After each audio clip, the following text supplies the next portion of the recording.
YouTube channel, you are obligated to talk about your favorite things about 2019. Well, of course, this is a site that talks about movies.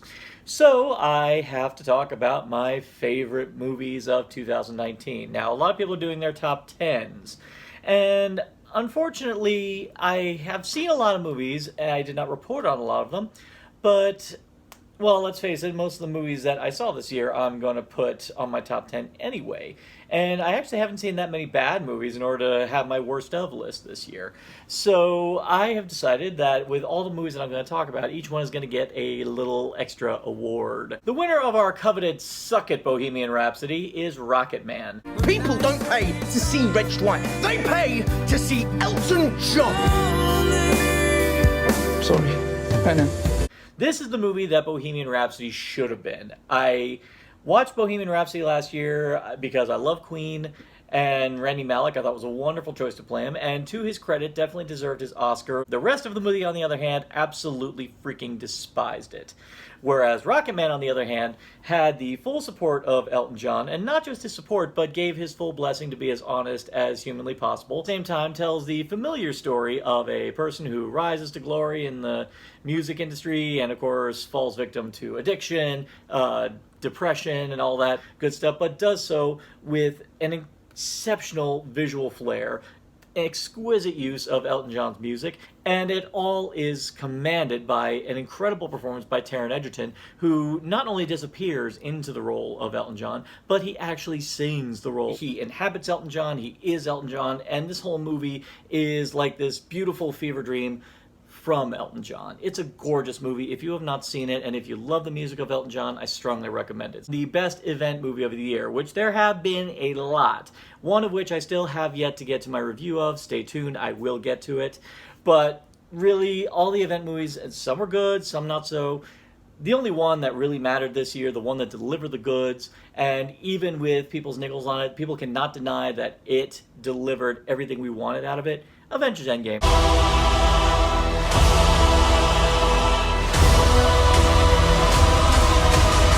I don't really have to say any more. Anything I said is over in my spoiler discussion with Pam and Jolie. Go watch that. But even after all this time, I saw it 8 times in theaters, and I still look at it, and I still have this sense of contentment. I'm like, I'm good. In fact, I'm actually kind of in this weird place where, because that did things so well, and Spider-Man was fine, I actually really enjoyed it, but I'm now at this place where if the Marvel movies to come aren't that great, I think I'll be okay, because Avengers Endgame just left us on this right notes. The winner for Best Performance of the Year, and also probably the most haunting film of the year. One small thing. Yeah. When you bring me out, can you introduce me as Joker?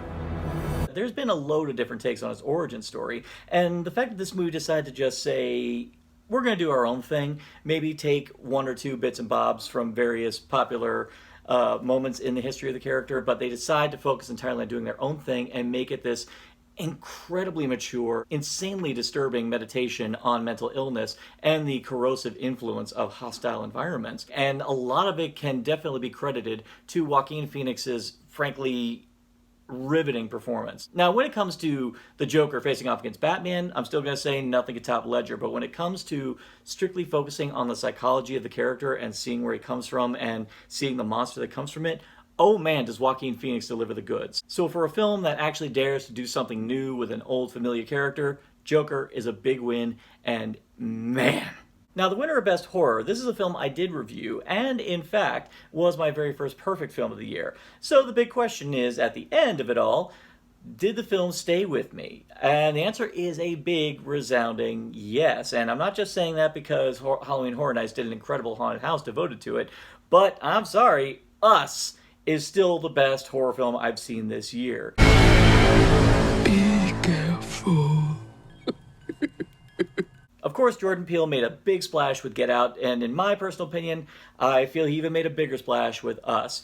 Because where Get Out actually made its intentions pretty clear, Us is one that people still discuss this very day as far as what the actual subtext is in this movie, even though Jordan Peele himself actually flat out said what it was. The imagery is still haunting. The ideas are refreshingly new.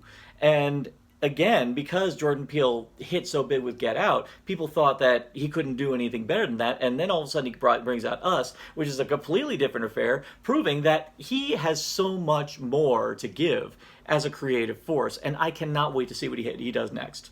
But Us was not the only great horror film this year. In fact, there was another one that I absolutely loved, but unfortunately did not get the same amount of love that Us did. And this one is actually a tie with another film. It is an absolute crime that Dr. Sleep did not get the box office that it should have.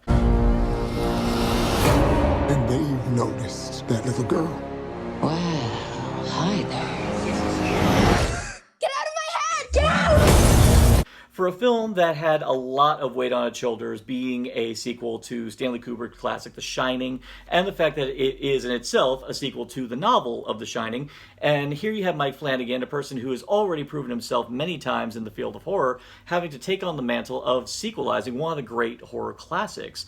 But to do so, to show fidelity not just to Stephen King's original books, but also to Kubrick's original, a film which Flanagan himself has actually said he's not particularly fond of. The fact that he took all that together and made a film that, even though it is a sequel to a beloved classic, it does its own thing with it, and it's still a riveting original story. I love where Danny Torrance was after his traumas of his demons of his past. I love the new characters. I loved Rose the Hat. I loved Abra. I loved everything about this one. I was just electrified from start to finish, and it is a crime that it did not get the love it deserved. Another film I would even say ties in this regard is a film that a lot of people were kind of standoffish about, and because there wasn't really much of a demand for it, I can kind of understand why people didn't flock to it, but I am kind of glad that people are kind of realizing that there was something good going on with this one, and I still urge people to watch it because on a technical level, it is a marvel. It's probably one of the best special effects movies I've seen this year.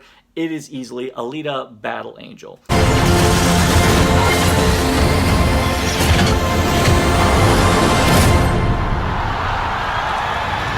Now, the history of live-action anime adaptations has indeed been a sketchy one. It's kind of a sad day when the only other decent anime adaptation was Detective Pikachu.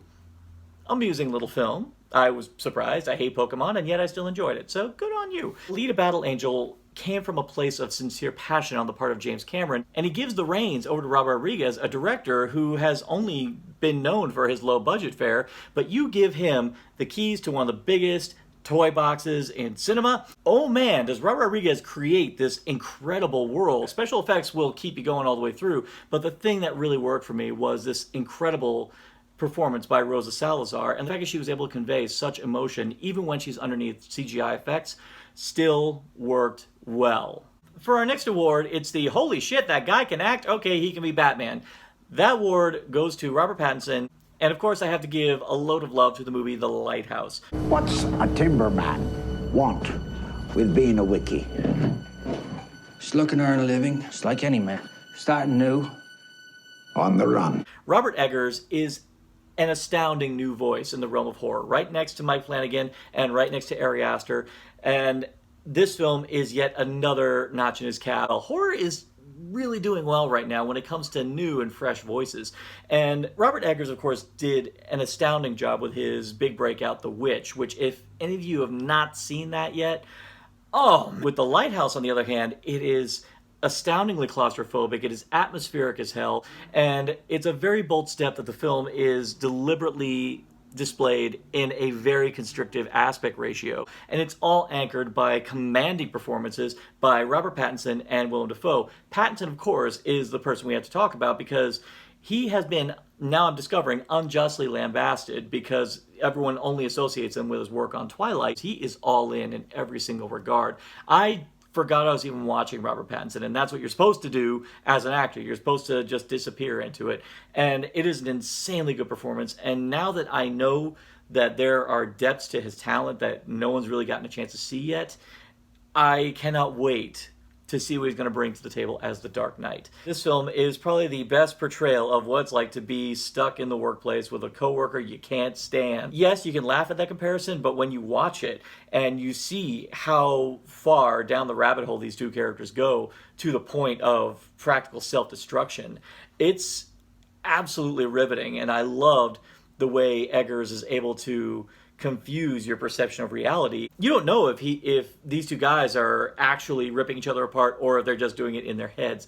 And you're on edge the entire time, and I absolutely freaking loved it. Now, if there's any genre I would actually say was kind of lackluster this year, and I feel bad, because most of the movies I did see this year in this category were good, but none of them were mind-shredding, except for our winner of Best Animated Movie. And that winner is How to Train Your Dragon: The Hidden World.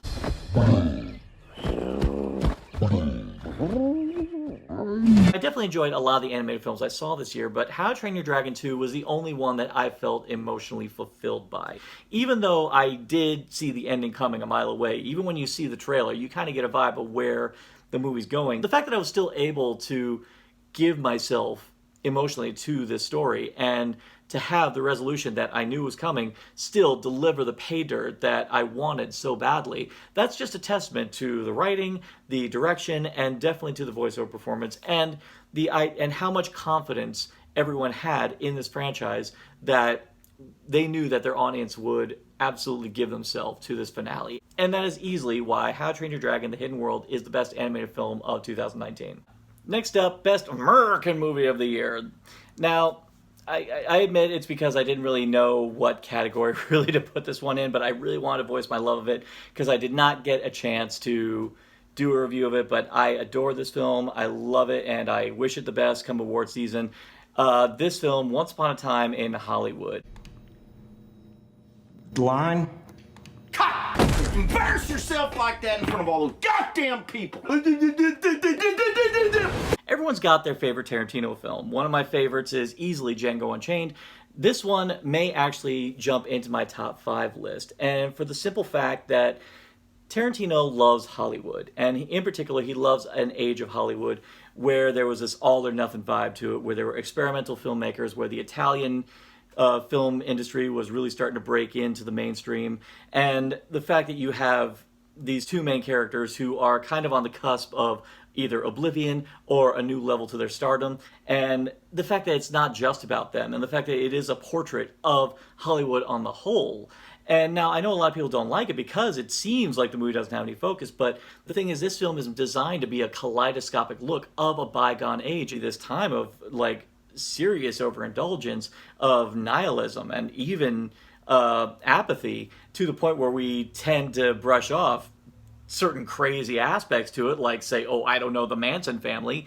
And in a similar vein to Inglourious Basterds, Tarantino does his own personal love letter to Hollywood by pretty much giving his own alternate history to what happened that fateful night to Sharon Tate. And once you give yourself over to it, the film is an absolute romp. And of course, the thing that just launches it to the moon are career best performances by Leonardo DiCaprio and Brad Pitt. And another thing I got to add about this movie, it's also the first Tarantino movie where I actually got choked up and emotional. Second go around, I actually dropped a tear. And it's a scene where Rick Dalton actually delivers a really, like, one of the best performances of his career, and the little girl tells him that it's the best acting she's ever seen. I actually got really emotional on that. And both DiCaprio and Tarantino did a great job capturing the insecurity and the neuroses of an actor who is terrified that he's losing his edge. Because even I myself as an actor have gone through that, and I was on board with everything this movie was giving me from then on in. So I love Once Upon a Time in Hollywood. I admit, 2019 hasn't really been a year that's really blown my mind when it came to comedy, but with that being said, there was one that came out this year that definitely made me go, okay! And it's not just because one of my favorite comedy filmmakers working today made this film, but the fact that it's a film about a little boy aspiring to be the best Nazi there is. I don't think I can do this. Was? Of course you can. This is a film that will sucker punch you. At first, even when you watch the trailers, you're assuming that this film is going to be a very tongue-in-cheek attack on racism, and in many ways it is. But for a lot of people who are going to go into this film expecting this to be What We Do in the Shadows or even Thor Ragnarok, you are going to be disappointed. This is right next to Taika Waititi's efforts in films like Hunt for the Wilder People. Hunt for the Wilder People is an incredibly funny film, but when it gets serious, it gets very serious, and it gets incredibly poignant.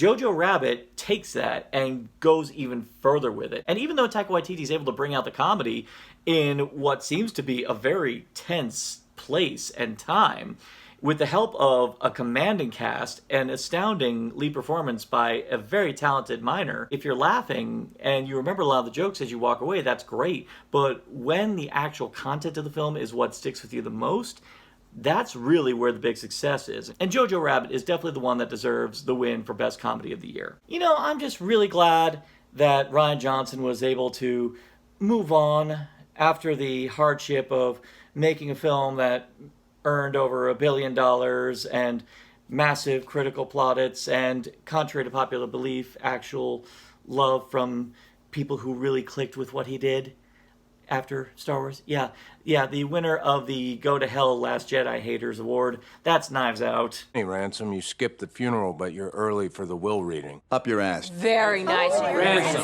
You gotta do this more often. Now, I was tempted to give this Best Comedy, but Jojo Rabbit, for obvious reasons, won out on that regard. But the thing is, Knives Out is still worthy of loads of praise, because if there's anything I love a film that's able to take a classic film style or genre and able to give a new modern spin on it and make it fresh and exciting again. And that is definitely what Rian Johnson achieved with Knives Out. As a murder mystery, it is outstanding. It's full of twists, full of turns, and like any great classic murder mystery, you've got a incredibly hilarious and eclectic cross-section of highly eccentric characters, and you've got a full ensemble cast that is all in. And in fact, I think I might even give this the award for Best Ensemble Cast, because every single character sticks in your memory, even the ones that kind of linger in the background. You remember all of them, and they're all just absolutely hair-raisingly brilliant. I mean, this movie was so much fun that there is now a challenge relating to Chris Evans' sweater. That's how much fun this movie is. And at the center of it all, I gotta say it, Benoit Blanc, played by Daniel Craig, is one of the next great detective characters. This character is so much fun. I want there to be a new murder mystery franchise of Benoit Blanc murder mysteries. I want Benoit Blanc in the same pantheon as Sherlock Holmes, Miss Marple, Hercule Poirot, C. Auguste Dupin. I want him in that same pantheon. That is how much fun this character is. And I hope, Rian Johnson, please hear our prayers, bring back Benoit Blanc. He is so much fun. With all the great films I have seen this year, even some that I have not even got a chance to mention yet, there is the odd stinker that's going to come out that everyone's going to talk about. This channel being the home of the Cinema Schlock Society, we have to shine a spotlight on a film that makes every kind of conceivable mistake you could ever possibly fathom. And yet, because of these mistakes, the film has a beautiful identity all of its own. And that is why my winner for Guilty Pleasure of the Year, what else could it possibly be? It's Cats! I'm sorry! The film is an absolute affront to every filmmaking technique you could ever do on the scale with the budget that Tom Hooper was given. And just when you thought he couldn't have botched it worse with Russell Crowe in Les Miserables, he screws the pooch. I find it funny I said screw the pooch when I'm talking about Cats here, but he botches it so royally, and by God, you're left to wonder if he did this deliberately, and there's a part of me hoping he kind of did, because I actually see this movie becoming like the next great bad movie cult favorite, right next to The Room, next to The Apple, Birdemic, all of those. I see it hitting that mark. For more on it, go check out my review I just did with Logan Donahue. It was bliss. It's awful, but man, was I thoroughly entertained. So now it all comes down to my favorite film of the year. Now, this was actually much harder than I anticipated, because I did get to see a lot of really great independent work this year, but the one that stood out to me, it's from Korea, and it's from Bong Joon-ho, who did Snowpiercer and Okja. This film absolutely sucker punched me. It gave me a full 1-2 punch. It's advertised to be one thing, but man, does it turn into something else so gradually and so delicately. The winner is Parasite. 진짜 니가 착한 거지. The film starts off so humorously, and you really get into these main characters. You really are kind of rooting for them, even though they are a family of con artists. And even with them doing some pretty underhanded things in order to get in with this rich family, it's all stuff that you're like going, well, you know, they're just trying to get their heads above water in one instance, literally. And then the film very gradually turns sinister, and then by the very end you are just left shocked by the resolution. And with the final moments of it, you are kind of hoping that these characters actually were able to pull themselves out of their problems, but at the same time though, you get this foreboding sense that maybe not so much. Maybe it's a film where they didn't get away clean, but I love the fact the film left you on that mark. But the fact that the tone of the movie is orchestrated so delicately that it would start off one way and then just kind of go down this slope where it gets incredibly tense in spots, but yet still has a light sense of humor, but then is able to turn and become extremely horrific. I just absolutely loved it. And I urge anyone to get a chance to go out and see it. This was easily my top for the year. So 2019, this was definitely a year with a lot of surprises around every corner. Films that I didn't think I was going to love, I turned out to love big time. And then you got ones which look like a disaster, turn out to be a disaster, and you'll still love it anyway for that. It's stuff like this that kind of really gets my motor going when it comes to being interested in film again. Because every now and then you find yourself going, the same old crap. But then all of a sudden, little things like this pop up and you're just going, you know what, I can never stop loving movies. And no one should stop loving movies. So long as they keep making movies like these, 2020 has a very promising future. Since we're talking about futures, what else we got happening on Narcotic Casserole? Well, of course, we got a new season of Doctor Who kicking off, which means that I'm going to do my weekly review of every episode that's popping up in season 12. And I'm going to kick things off with another installment of Close Examinations where we talk about Rick and Morty. And then, naturally, we have more installments of the Cinema Schlock Society. One with a movie that I keep promising that we're going to do, but we're finally going to do it. And then we got our Valentine's Day Spectacular. So thank you guys very much. And here's to another great year with Narcotic Casserole. Like, share, subscribe, click. Thou shalt be served.